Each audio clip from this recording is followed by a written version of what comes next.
Actually, 7 o'clock I usually have a conference call for the next day, and I'll talk about a little bit about my daily life as it stands as I live in this community. And I joked at the dining hall, you know, most people do know me as Mr. Matskin, so I think, Peter, you said, Mr. Groen, you said I did this 2 years ago, not 3? Yeah. And I think as long as I'm here, I should try to do it every couple of years so people, they know that I have a job. I mean, most of you see me in the dining hall with my hair up to here, running around with these 3 kids, and you might wonder, who is this guy? And I actually like being Mr. Matskin, because it's funny, in 2013, we still make these cultural assumptions that we got married and she took my name and that's my name, and it's not. So it's that strange anonymity that I really, part of what I love about this community. Now, I don't work at Blair, but I do feel like a part of the community, so this is special for me because I don't get to interact at the intellectual level with the student body very much. And last time I was here, I talked mainly about career trajectory, about my job path, because I felt like it had something to add to you guys in terms of if you want to know if you know you want to be a doctor or a lawyer, good for you. But for most of us, we have no idea what we want. And that path to finding what we want is amazing. It's scary. It can be harrowing at times, and it can be miserable at times. But you're going to get there. And so that's what I wanted to do before. But now I feel like I know people a little bit better. And I want to talk about 2 things tonight, really. One is the evolution of a story that was important to my career and that, as Dr. Miller mentioned, is now important to this country. And the second thing I want to talk about is a little bit about my job today, because it's very different than the last time I had the privilege of talking with you all. And Dr. Miller talked about fracking, which I want to get to, but it's actually, what's going on in this country, it's a larger conversation. We have an energy boom. You hear this all over the media if you follow some news. There's an energy boom in the United States right now. And to give some perspective on it, I have just a few tidbits of information. One is the United States is now a net exporter of energy. So that means we sell more to the open world than we buy to bring into this country. And there are some projections that say by 2020 we will produce more oil than Saudi Arabia. Who knows if that'll happen. There was a story in the Wall Street Journal just a couple weeks ago about how there's a good chance that already right now we produce more oil and natural gas than the world's largest producer, which is Russia. And the #1 reason, again, I think it's fact, but if it's opinion, in my opinion, it only has to do with this term fracking. And does anybody have a definition for me outside of the adults in the room for what it is? Who knows what it is? Or who can take a shot at it? Go ahead. The process of extracting shale gas from the ground by means of horizontal drilling. Yeah, it's good. So it's the means of extracting shale gas or shale oil through horizontal drilling. Actually, horizontal drilling and fracking are 2 different things, but used in conjunction, they're part of what's going on right now. So fracking, when you think of drilling an oil well, you drill a hole in the ground, you find a big lake of oil in the I don't know, and then it comes to the surface and everybody gets rich. Well, when it comes to fracking, you actually don't drill down and find all this oil that just wells to the surface. And I'll just give you a quick explanation because it is interesting, and there are very few people that really know what it is. You drill the hole, and then they put these casings down that have little holes all the way down, and they do what they call perforate, which is they have little explosions all the way down, and it creates thousands of fissures, cracks, all the way through. And then what they do is, with tremendous pressure, they take this combination of water, proppant, which is either sand or ceramics, and chemicals. And they drive it down with such force that this sand or ceramics gets driven into these cracks, props it open, and the oil just trickles down. And you multiply that over thousands of times, and you get this well where all this oil comes up. Now, horizontal drilling, and again, this is a little bit inside baseball, but if you take you're drilling for oil, you drill down 10,000 feet in over 10,000 feet, and then you can do that in 4 different directions. And now they've even experimented with 8, so you can do 4 oil wells on 1 pad, which they try to argue is more environmentally sound. And we'll get into the the irony of that kind of stuff. And I'm not political, right? I see all sides of it. I see the environmental problems, I see the business gains, which I'll get into.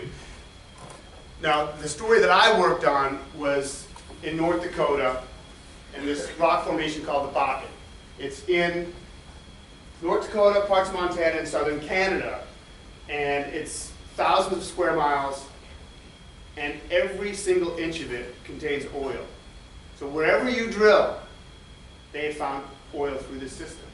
Now, if fracking went away, everything I'm talking about goes away, in my opinion, again, my opinion, overnight. So all this thing, energy independence, Saudi Arabia, and there are impacts that go well beyond, you know, just business.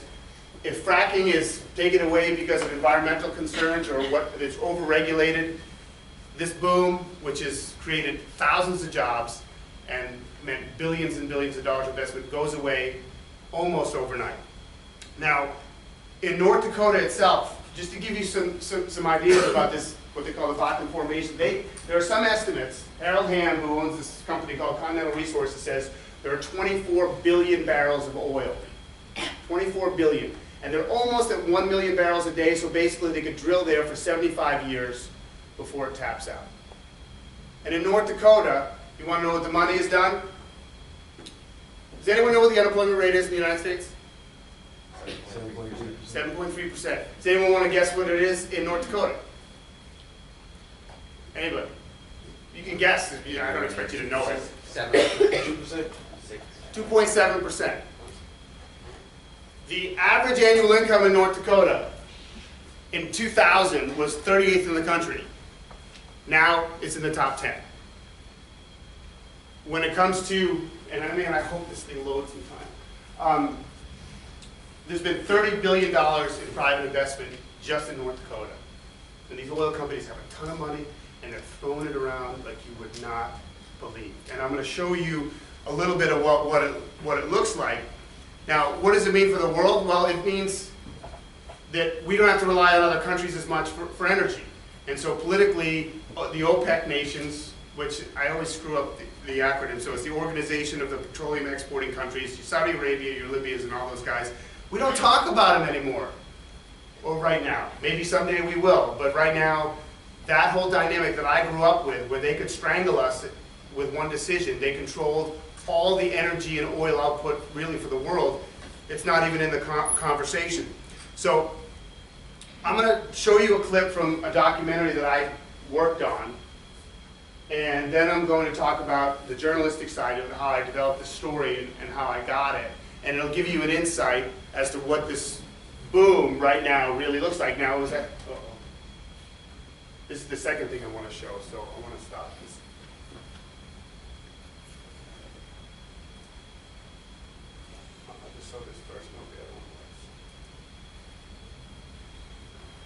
You have to watch the commercials. PNC works with you to understand your goals and helps you plan for retirement. Stop by a branch or call for your personal retirement review. Now, I'm going to show this to you, and you know, I neglected to say at the top, if you have any questions, please just raise your hand and ask them. As faculty friends of mine know, I'm pretty candid, I'm pretty transparent. I will ask, you can ask anything you want, and this will be more interesting maybe when it comes to the career stuff, but if you seriously have even a small question, just chime in, please. Thank you.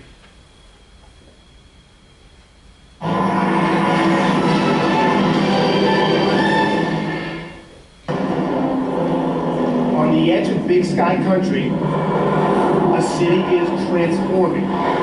Roads are packed. Hotels, full. Jobs, everywhere. I mean, it's crazy what's going on out here. It's a modern-day gold rush, but it's not the gold you're thinking of. Here, it's black gold. This changing city, though, facing some crude realities. Crime at an all-time high. An emergency room at capacity. We need to trouble his eyes before he becomes. And now, environmental concerns. There's been no long-term cumulative impact study, Leading some to question if this is too good to be true. I'm Brian Shackman, and this is America's Oil Rush, boom or bust.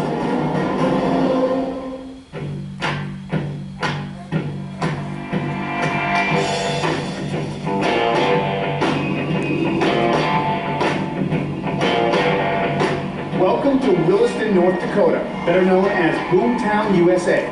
It is amazing. We're blessed. This city of just over 20,000 is overflowing with jobs, new residents, and something much of the country is currently lacking: growth. Ward Koser is Williston's mayor. The economy is so strong. There's so much business.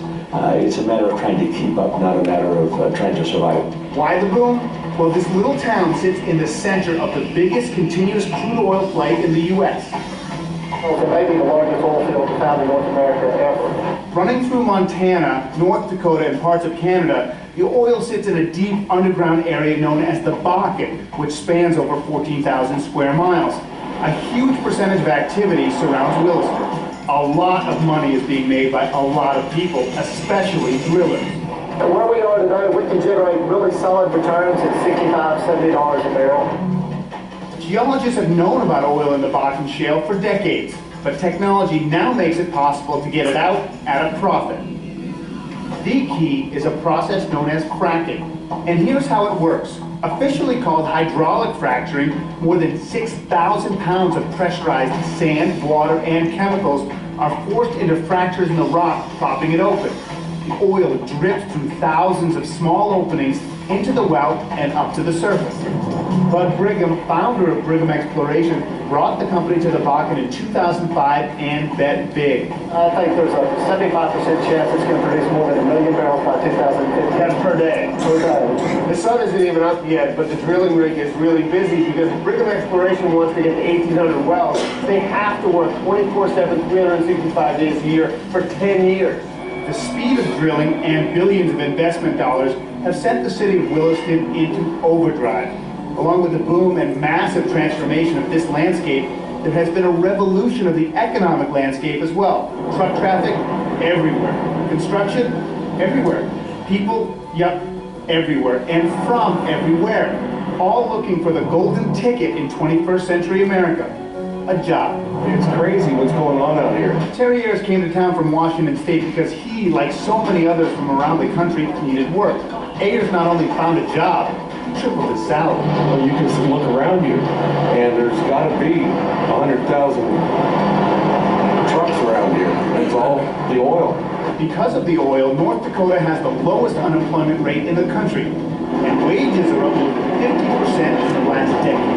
The irony of the Bakken is that you can find a job, but you can't find a place to live. The people building these houses, where do they sleep? In these campers. We came in here and we're trying to determine if we wanted to do one street or two.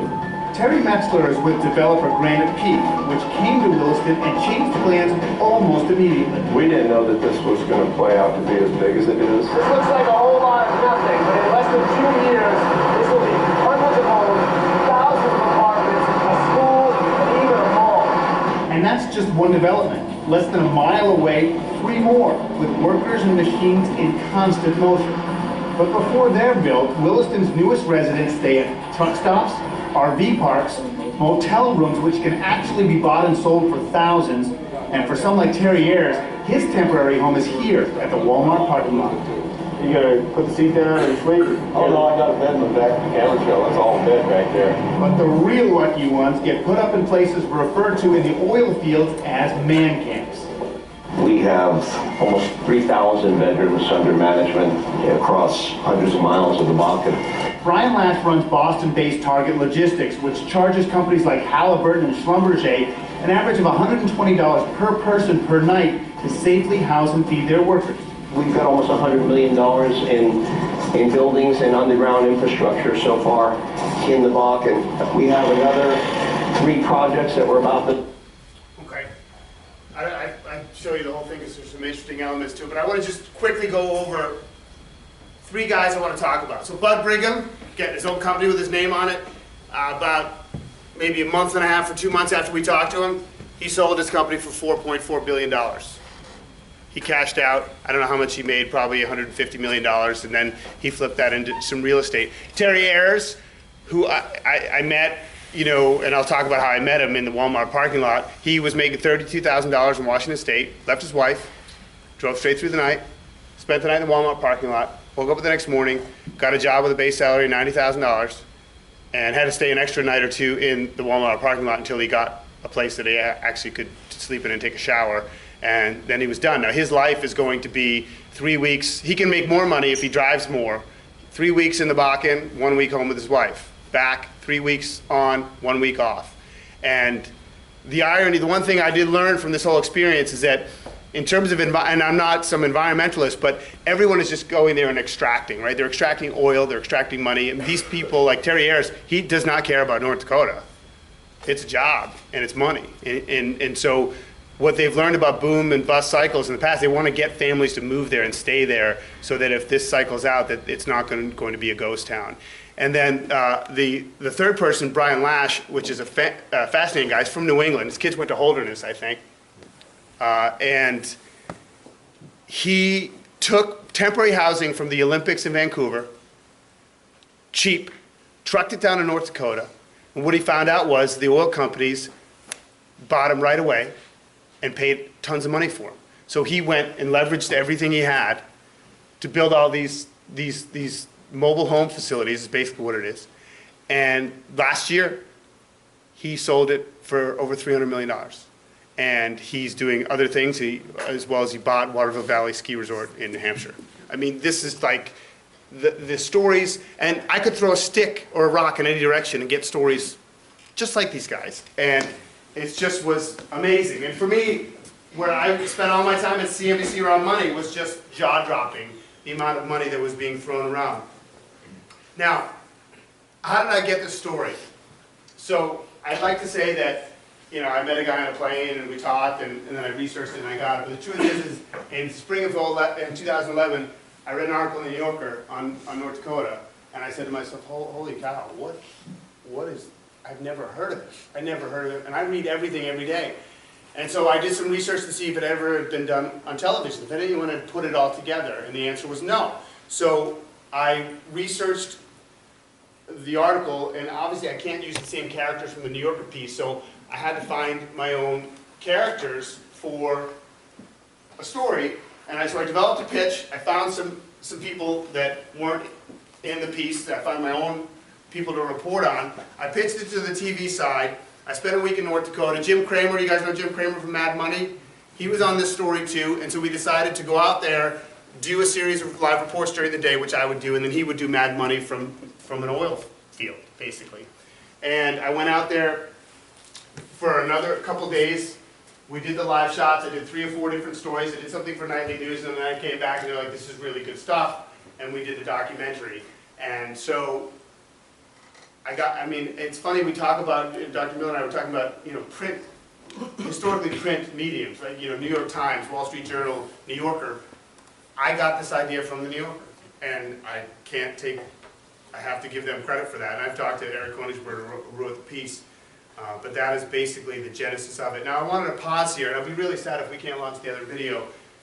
Does anybody have any questions at all about anything? If you don't, it's no big deal, but is there any curiosity about anything? Yes, Mr. Wilson. What's it like now in that same thing? Right, so it's a good question. We actually had somebody from CNBC just got back from there. A couple things have happened. One is like that dirt patch that I was on, that big Caterpillar thing. That's done. It's built. And just about everything's been bought and people are starting to move in. The interesting thing is that it's like, it really became like the Old West. There's a lot of people that go there and make a ton of money and they're drinking it. They're going to, I'm being candid here, there's drugs. The bars are like gangbusters. So there's an Old West, and anyone who studied the Mountain Men era, people will make their money and then they will party it away. There's a huge swath of people. So crime has gone up, drunk driving has gone through the roof, and the infrastructure of these towns, like Williston, can't deal with it. They've had to hire a bunch of policemen from Minnesota because they can't staff it. And why would you work for the town for 45 grand when you can make 100 grand in the oil field? So they have trouble getting good people to work in the civic, you know, environment. And so there's a lot of growing pains, but in terms of the production, it's still growing, and it's still going gangbusters, and they haven't stopped it. So the money's still flowing in, but the developments are being built, and people are moving in. Hugh, do you have a question? Yeah. How many people work with you in making that video? Your researchers, cameramen, Right. writers, who else is there with you? So part of the thing with CNBC, it's not like 60 Minutes or CBS Sunday Morning. We have this huge team. Part of the reason I get to do it is that I pitch them that I can do it cheap, right? And I think we did this one for, I feel like we did it for, it was definitely under $50,000. It might have been even less. And so I had a senior producer with me, and we dealt with all the writing and the reporting. We worked totally together. And when we were out there, we had 2 cameras and an audio guy. And then back at CNBC, we had 2 editors, and then above us was like a senior producer who had to approve the script. So we had a couple of assistant producers help us with some research and stuff. So I think the total crew for that was like 6 or 7 people, which is pretty small. Whereas, 60 Minutes, a producer can work on 2 pieces a year. My producer, Justin Solomon, probably worked on 8 or 9 that year. So we had to crank it out. We only had 2 trips to North Dakota, 2 one-week trips, and we did some experts in fracking, and we traveled to Denver and some other places. So we had 4 plane trips, and I think 8 or 9 people. It's because we had to come in budget, or they wouldn't have let us do it. And so, I slept 2 nights in the man camp, and honestly, it was a little bit unnerving, because the walls are paper thin, and it's just dirty, and they keep it clean and do a good job, but it's just, I can't imagine spending 3 weeks a month in that kind of environment. So, any other quick questions? Yeah, go ahead. Yeah, what does your academic background have to be like to get a job like that? Do you have to just go there and get a job? Or? To be a driver? You don't need an academic background. You need to maybe not have a criminal record, and you need to have a license. There were people, what's scary is that people literally would get on a train to Wilson, North Dakota, get off the train in December with a backpack and a North Face jacket, with no plan. They didn't even have a shelter that could handle these people. So now it's a little different because the economy's rebounded a little bit, but I spent the bulk of my time there in 2011, 2012, when people were really hurting, and people literally thought it was like a paradise, and they just showed up, and that's what they did. So, those are the people that work hard for their money. Like the oil man, like Bud Brigham has an engineering degree from the University of Texas, and he was, in the oil business in Texas and Oklahoma before he got in on what was going on in the Bakken. So it depends on what you're shooting for. Yeah. But I met a lot of guys. Most of the guys I talked to in the man camp, they never went to college. Some of them never finished high school. But the chance to make that money, it's a tough life. They're away from their families, living with all men. I saw maybe 2 women in the man camp. There was 1,100 people there. And if I was a female, to be honest with you, I'd be pretty nervous. It's just it was not a normal environment, But in terms of education, you just needed a pretty clean record. It wasn't so much about your education. That's a good question. Anything else? And we'll have a chance, talk about the journalistic side of things. Now, the other thing I wanted to transition to, and like I said, if I could get the clip, I'd be very happy. The last time I talked to you, I worked at CNBC, and I got to Blair in the summer of 2007, and I worked at CNBC. I did a bunch of different stuff. I anchored, I reported, but when I was talking here 2 years ago, I was 90% reporter, 10% anchor, and I would get a call. Is Miss Maskin still here? I don't know. Yeah. So I could get a call on a Sunday night, and they would say, there's an oil spill in Louisiana, we need you to go away for a week. Or we have this storm coming up the coast called Sandy, we need you in Montauk, and you might not make it back for a while. Or, I tended to get on hurricane duty for some reason, and they sent me back to Louisiana. I remember going into a morning meeting at 8:15, and they said, we need you in Buffalo for lunch. The Canadian dollar is going to be on par with the US dollar, all this silly stuff. And I had to get on a plane and get the story and be in Buffalo by 11:30 in the morning. And so what happened was that I had 3 children and a wife who has a career that's important. And it wasn't really working, right? It just wasn't working. And I loved what I was doing, but it just was difficult. So I was looking for something that I could find a little bit more balance. And I wanted to be an anchor at CNBC full-time, but it never really, I was for a while, but not in the time slot I wanted. And it wasn't going to work out there. So I was prepared for a job search or even leave the business. And then this opportunity at MSNBC came along, and I jumped at it. And when you talk about career stuff, I just want to take a little bit of a time out. I mean, it's tough for the crowds because I don't know what you watch. I mean, I talked at dinner and you know, what do you watch? And it was Tosh.0 and not, you know, and it's all like I don't know what people consume for television. But does anyone know what Morning Joe is outside of the faculty? Okay. It's a news show on MSNBC from 6 to 9 a.m. When Don Imus got fired for making racist comments about the Rutgers women's basketball team, they had this huge hole in the morning at MSNBC. And if you know, news, the only growth area really is the morning news because people get up earlier and they want to know what's going on. So they had this huge hole in a really lucrative part of the day, and they threw all these different people at it, and it worked and it didn't work. They finally gave this guy Joe Scarborough a chance, former congressman from Florida, had a primetime show. I didn't really know who he was. And they had Mika Brzezinski, who had been fired from CBS News to be her sort of news sidekick, and then they had this young man named Willie Geist. And they set up this whole show for them. You know, they had a rundown and guests and scripts and all this, and Joe Scarborough gets in the set and he says, you know what? I'm not going to read a thing. I'm going to say what I want, I'm going to talk about what I want, I'm going to ask what I want, and if you don't like it, I'll go back to the front time and no harm, no foul. And what happened was that it was a runaway success. Because people were starved for real conversations, and they didn't want just these sort of talking points and these standard questions and so on. And so the show became hugely popular in my field, and I wanted to be a part of this show so badly. But I couldn't get on it because I wasn't an A-lister. So you had Jim Cramer and Maria Bartiromo, all these different people that could get on the show, and I couldn't get on it. So what they ended up doing, and I want to go through this really quickly, because they ended up having a regular daily business update, and I had a friend who I used to work with in local news who was an overnight producer for them, and I said, you know what, when the big dogs aren't there, just float my name out there, maybe they'll let me do something. And one or two occasions came up, and I made sure that I was available when I knew no one else was, and I went on the show, did a visit, never on set, they wouldn't invite me on the set, but I did it from CNBC. And I knew Joe was a Red Sox fan, I'm a Red Sox fan, and I sort of tried to develop a rapport with him, and I did. And so I became one of the 3 people that they let do business reports. And so what happened is that when Willie Geist got promoted to the Today Show, and they had this hole at 5:30 a.m., people are neurotic and paranoid in television news. They only wanted people they knew. They only wanted people, I don't know why it's doing that.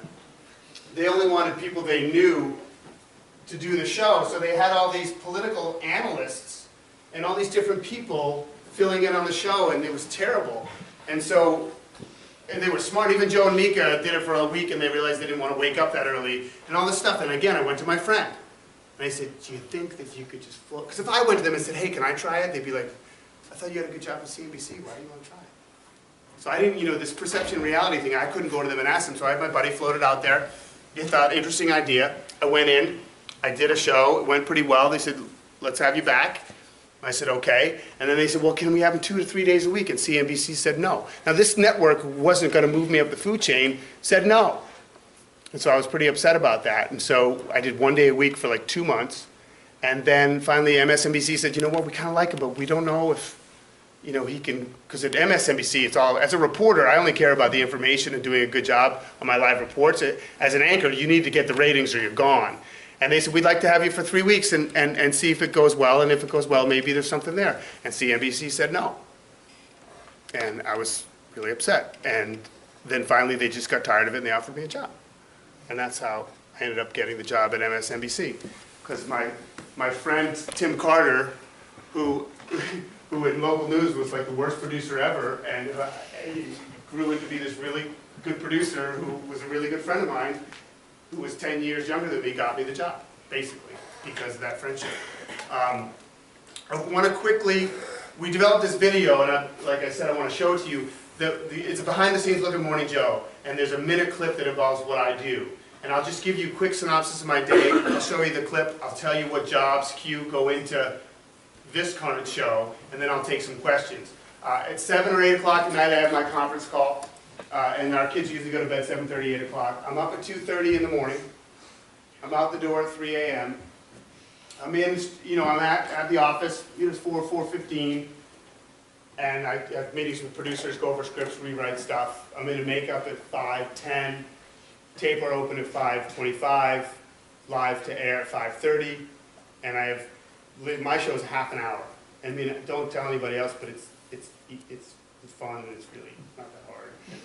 It's just fun, you know, and it's 30 minutes of news, and we do a lot of different other things. And from 6 to 9, I'm on standby for Morning Joe. So some days I'll go on Morning Joe twice, some days I'll go on 6 times, and it just depends on what the needs are on that particular day. I focus on sports and business for them, but I'd like to morph into some more political talk. And then at 9 o'clock, when everything's broken down, we have a couple post-show meetings, and you know, I try to do source meetings and research other stories, but there are some days I can leave at 9:30 in the morning and come back home. And there are some days that I have stuff all day that I stay in the city and stay with my meetings, but that is my day. So when you see me look disheveled and exhausted, that's why. And I try to take care of the kids in the afternoon. Now, I want to see if we can do this, Dr. Miller. I don't know if we can. Does anyone know how to... I don't know how to run this. Should I open file? Just click on one of these.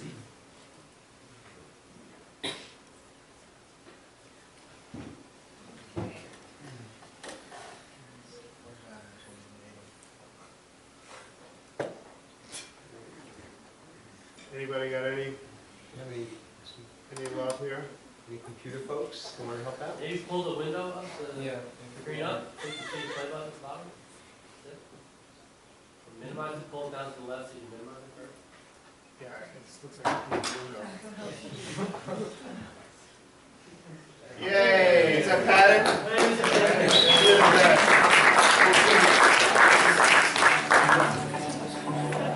All right. You go upstairs? I gotta change.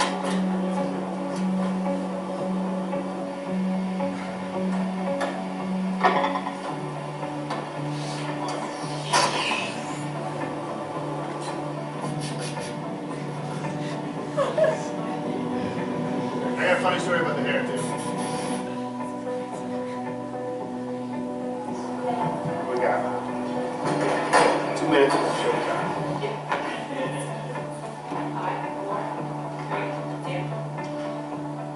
Good morning, everybody. Brian Shagman here, Monday, October the 28th. Hold up, track W. Calvin Johnson, just absolutely an incredible day if you have in fantasy football. 329 yards, that's the second most in a game. Our show is basically 23 minutes of news, but it's unique in that you get all the news you need, esports, weather, and you also get this pop culture.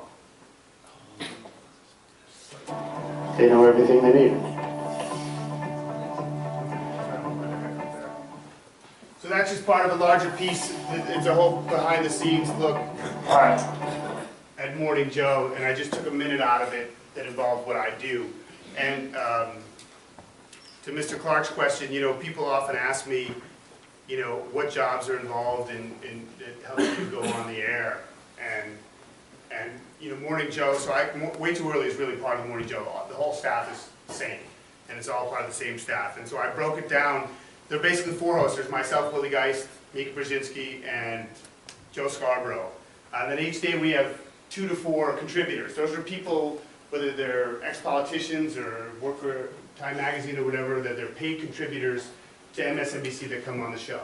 And then there are 2 to 4 guests, because we have blocks. There's like 3 or 4 blocks per hour, and there are 3.5 hours to fill. And so we'll have 2 to 4 guests that aren't paid. They're there to either talk about topics, or they have a book, or they're topical to the news, and we have them on. And we can have them on remote or in studio. It varies.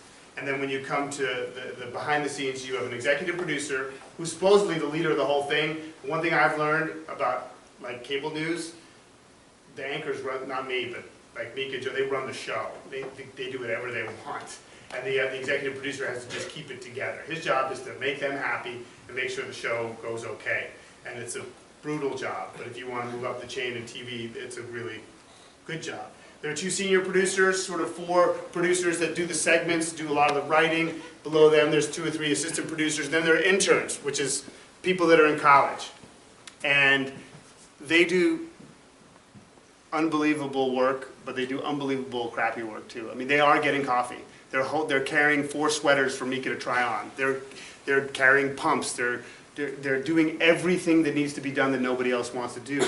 But then in the afternoon, when everyone goes, they get to help decide what tweets go out for their Twitter accounts, because no one, when they're big stars, they have people who tweet for them, which I didn't know either that much. I mean, I knew it about pro athletes and stuff. They have one of their entourage does a lot of the tweets sometimes. But I mean, I'd say that I don't want to give too much away, but you know, Joe Scarborough has his own Twitter account that nobody touches, but the Morning Joe tweets they don't touch they don't put any of their tweets out. So the interns get to work on the meteor stuff and sometimes get to go on a shoot, but they really are just sacrificing a lot of their pride to get that credit. And it's a great experience. You're close, you get to meet some incredible amount of people, but the work is not necessarily all that gratifying. And then behind the scenes, you have tape producers and editors, and then you have the floor crew, and when the control room, you have a director and a technical director. So I put it together, there's about 30 people.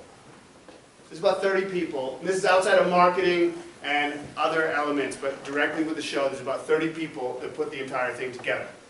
And so for me, you know, 2 years ago, I had an entirely different job, and when I was at Taft, I didn't know that I would be going back to Amherst, and when I was at Amherst, I didn't know I'd go to grad school. When I was at grad school, I didn't know I'd be working for the Worcester Telegram, and when I was at the Worcester Telegram, I didn't know I'd go to ESPN.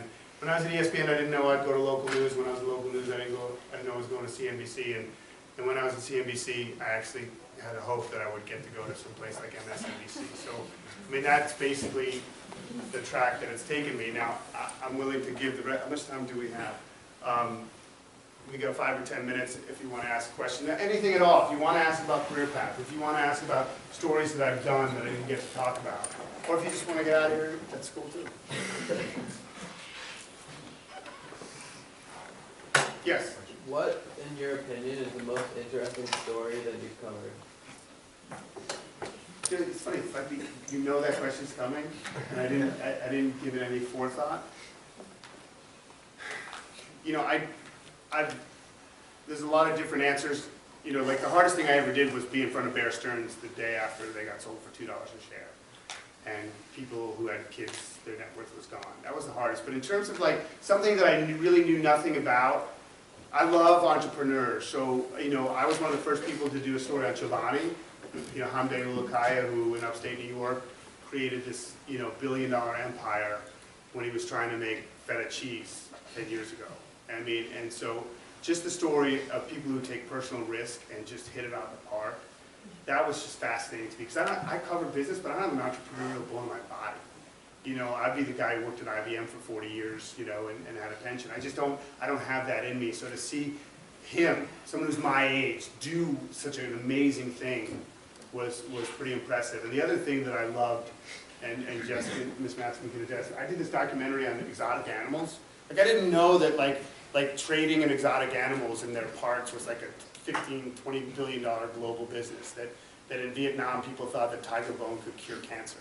And I went all over the country dealing with the business of the exotic animal trade, which I never even knew that like the U.S. Fish and Wildlife has an investigative team that all they do is dedicate themselves to stamping out like, you know, people sneaking these tiger bones in Cracker Jack boxes at customs at JFK Airport. It was just amazing for me. So those are two, but I've had a lot. Yeah? What do you think is more important, like outweighs the other? Would you say that the environmental concerns with fracking or the economic boom that could happen as a result? You know, that's a political question. I would say that even if it wasn't fracking, the oil business is a dirty business. Even if it's done without fracking, it can't be good for the environment. I mean, it's just, if you ever went to a drilling pad, you'd see it can't be. I don't know how I feel. I mean, like Warren Buffett said, why are we going to try to get all of our own resources out of the ground? We should use everybody else's and then have ours in 100 years when we really need it. He has said that in the past, which I found to be interesting. I'm not going to straddle the fence. I don't know the answer. I know that, I want to say something about fracking. People think that the drilling is going to hit some aquifer and ruin your drinking water. Well, if people know what they're doing in the drilling business, that should never happen. It's the water they shove down the hole that once they use it, the water can't ever be used again for anything else. It can't be recycled, and what do you do with it? It's toxic. And so they found ways to reuse it in fracking, but they haven't found ways to make it, you know, to put it back into the water table. So, I mean, eventually that's got to be a problem, right? I do think that energy independence politically is a good thing, and I think this brought a lot of jobs to a lot of people, but I think in the long term, environmentally, it's going to probably be an issue. So I don't have an opinion on it. I've had a tough time going to MSNBC. I need to have an opinion now, but I just reported on it. I think the environmental concerns are real, but I don't know if that outweighs the economic benefit. I don't know. Yes, Mr. Sykes. Are you free at MSNBC to have whatever opinion you want and state it on the network? I am, but so, and again, you have Willie Geist, who's this young man who's, some people think the heir apparent to Matt Lauer at the Today Show. Like, he's done extremely well. Then you have Joe Scarborough, who's a former conservative politician from Florida. Willie Geist will not give his opinion on almost anything. Why? Because he's protective of his career in news. He doesn't want to have those clips out there where he took a side. Now, he won't say that to you, but that's the truth. Carl Quintanilla, who works for CNBC, same thing. He's got a great news career in front of him, but when he sits on these shows, he doesn't bring it. Now, there have been moments where, you know, there are some things I feel pretty strongly about, where I'm not conscious like they are. If I feel something, I will say it. I truly will, but I don't have an agenda. So, Newtown, like, I personally, when it comes to the Constitution, I personally think the Second Amendment had no concept of what the world was going to become. So I find that the whole Second Amendment debate to be laughable, personally. So I have tough times sitting there and listening to some of these strict constructionists, right, who think that the Second Amendment thinks you can have assault weapons on Forest Avenue. You know, so like that, in those instances, I will speak up and speak my mind. You know, politically, I don't go line item down a Democratic row or a Republican row, but there are certain subjects that I will chime in if given the opportunity, but you know, it doesn't happen as much at my level as you think, because Joe Scarborough doesn't turn to me and say, hey Shaq, what do you think? You know what I mean? Like, he just doesn't do that, because I'm not in the political business, but there are some things that I care pretty intensely about. Ryan, is the Joe Scarborough of Fox the same guy, in a sense, politically or ideologically, as the guy you meet on Morning Joe? You mean Joe Scarborough? What do you mean Fox? Where he was... was he on Fox? I think so. I don't know. But, I mean, he's a conservative. He's the most conservative, you know, full-time talent at MSNBC. He's a hard guy to know personally. I mean, you know, he's just a little bit aloof. But in terms of politics, like that is how he feels.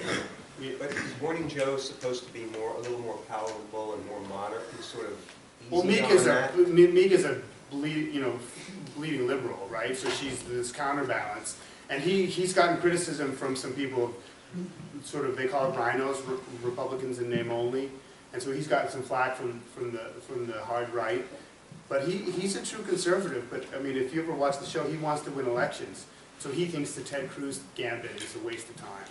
He just thinks that it gets headlines, but it's not going to win anything. And I don't know how much you guys, when you deal with your history classes, but one thing I've learned is this whole dynamic between primaries and general elections. You need to be sort of out there on this side or that side in primaries, because that's what wins primaries. Then you're supposed to moderate when you get to the general election. And that need has, you know, Romney was saying stuff that he clearly didn't believe in. And so that was a big problem for him. And so, but Joe is, I'd say, is definitely conservative, but he's not Fox News conservative. And that's why I gravitated toward him, because I think and I will be political, and I apologize to Henry and to Carlin, who I appreciate being in here, but you know, the difference between Fox, there's certain people at Fox that I think are irrational in how they, and Ed Schultz at MSNBC is irrational. You know, Al Sharpton, he's Obama all the way, he doesn't care. You know, which I think Joe is rational about his opinions. When it came to Newtown, he just said, wait a minute, this is wrong. And so for him to do that, I think took a pretty big personal risk. Yeah. From the perspective of a reporter, what do you think about the way the media has been skewing the sentiment around fracking? I'm from New York City, and yesterday I was walking around East Village, and there were NYU students heckling me. They're heckling you? Heckling me. What did you have, like a pro-fracking after arguing them for their anti-fracking signs. You just walk down the street and get a fight with a kid over fracking? They were these NYU students. I want to hang out with you. Talking about how terrible fracking is, and he's completely uneducated. And I started speaking my mind. I got, like, you know, completely heckled by 3 people. That's funny. But anyway, beyond that, what do you think about the way the media is skewing The sentiment around fracking. You know, I don't think the media is skewed that much. My biggest problem after being out there is that I think half the media that reports on it doesn't know the story. Right. They don't know what they're talking about. And so, you know, listen, you guys are growing and emerging, and even the kids at NYU, they probably got what they learned from their daddy at Thanksgiving dinner. They probably don't know what they're talking about either. Now, what I would say is, what bothers me about the media is that there are people who are giving opinions on it who don't know the story. And that's what bothers me. I don't think there's some sort of aggregate media that's against fracking. I think that, you know, CNBC, which is sort of pro-business and a little more conservative, is like, you know, drill baby drill, right? That's a mantra for many people. So I just think ignorance is the biggest problem. And I was ignorant too, until I went out there and spent 2 weeks in the middle of this stuff, and you figure it out pretty quick. There was one over here that Mr. Bragato had a question, then we'll probably wrap it up. Did somebody have a question down here? Yeah, go ahead. There's many people who view Fox News as having a right-wing agenda and MSNBC as being its counterpart on the left-wing agenda. What do you think of the validity of those claims? I think that MSNBC, Phil Griffin, who runs the network, said, you know what, we need to be about something. We need to stand for something, if you will. And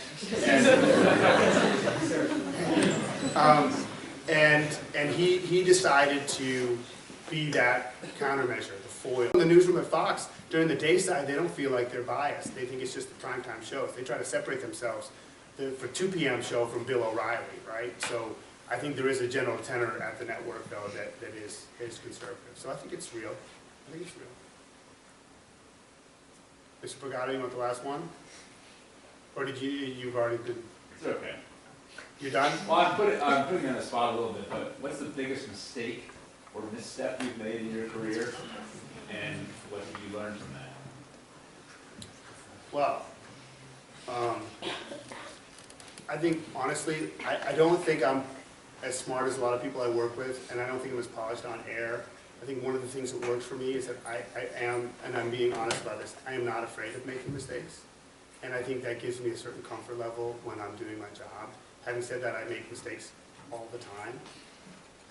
I said something the other day that was a big problem for me, and no one else really picked up on it, but Twitter is an interesting counterbalance, because a good friend of mine from college sent me a contact of someone who is waiting for a kidney transplant, who is saying that his healthcare is getting canceled. And I've had some email correspondence with him, and I'm trying to think about forwarding him to NBC News. And I talked about, on Morning Joe, about we're starting to hear stories of healthcare. I heard a story about somebody who needs a kidney transplant whose healthcare is getting canceled. And then all these pro-Obama, pro-healthcare people just eviscerated me, because they're like, that can't be true. You know, because it doesn't happen until 2014 and all this other stuff. And then when I thought about it, I was like, you know what? I said it was a story. I didn't say it was a fact. And I didn't say, you know, I wasn't putting it forward as a fact. But I think it was a little bit irresponsible to give that anecdote when I hadn't vetted it out as much as I should have. And so that just happened a week ago. Now, you know, my biggest mistake, my first live thing on TV and local news where I wanted to come out with a bang, I'll never, Jack Cochran is the most controversial, most successful football coach in Connecticut. Right before his game, I was like, I'm going to have him on live. And it was in warm-ups. And it was going to be awesome. And literally, in the commercial break, he said, I'm not talking. I'm not going to do it. And I haven't even said Brian Shackman reporting. I had done nothing. And the guy, and then I was like, I think I used some colorful language, because I was desperate. And I said, listen, you have to do this. And he came back on air, and I had never done anything on TV live like that before. And I said, you know, son, how's the game going to go tonight? He said, good, and he walked away from me. And I had like 2 minutes to fill, and I didn't know what to do, and I was sweating like crazy. And it was like my first live shot, and I thought, I'm going to get fired. That was a memorable one from day one, literally from day one. But I make mistakes all the time. I'm sweating thinking about it. Listen, he makes mistakes all the time. Yeah. I make more mistakes at home than I make at work. Work is easy. Listen, I really appreciate it. If anyone, you know, I don't know if you guys know Kira Leva, who was here last year, but I say to anybody, you can always follow up with me. If you want to see the show, I can get that done for those of you in the city or on breaks. If you want to talk more about it, I'm happy to make that happen. Kira happened to come in the summer when Joe Scarborough wasn't there, and Mika was just feeling her oats, and she brought Kira right on the set. and she read a tease on live TV, which was pretty fun. I'm not saying I can promise you that, but I do think that journalism, you don't do it for the money, but it's pretty interesting if you get to a certain level and get to work on certain things. So if you want to get a peek into the world, just follow up with myself or Ms. Matskin, and thank you for your time.